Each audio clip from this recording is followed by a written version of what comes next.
पहुंची। लोमड़ी की कहानी में ये है कि एक बार की बात है, एक जंगल में एक चालाक लोमड़ी रहा करती थी। गर्मियों के दिन थे और वह भूख से परेशान होकर जंगल में भटक रही थी। बहुत देर जंगल में भटकने के बाद लोमड़ी को एक खरगोश मिला, लेकिन खरगोश मिलने के बाद लोमड़ी ने खरगोश को खाने की बजाय उसे छोड़ दिया, क्योंकि वह इतना छोटा था कि उसे खाने से लोमड़ी का पेट कहाँ भरने वाला था। इसके बाद लोमड़ी आगे बढ़ी, फिर से जंगल में भटकने लगी।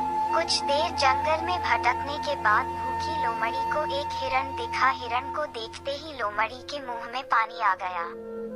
लोमड़ी हिरण को पकड़ने के लिए उसके पीछे दौड़ने लगी। लोमड़ी ने अपनी पूरी ताकत से हिरण का पीछा किया, पर हिरण लोमड़ी की पकड़ में नहीं आया। अब लोमड़ी खाने की तलाश में बहुत ही थक चुकी थी। जब लोमड़ी के हाथ हिरण भी नहीं लगा तो लोमड़ी सोचने लगी कि इससे अच्छा होता वह छोटे से खरगोश को ही खा लेती, जिसको उसने छोड़ा था। कुछ देर आराम करने के बाद लोमड़ी खरगोश को ढूंढने के लिए फिर से जंगल में भटकने लगी।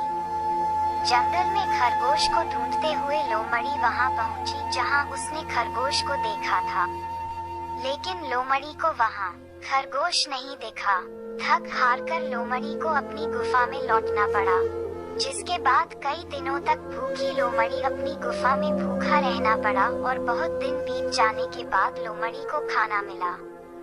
इस कहानी की सीख। उपरोक्त लोमड़ी की कहानी से हमें ये शिक्षा मिलती है कि हमें लालच नहीं करना चाहिए।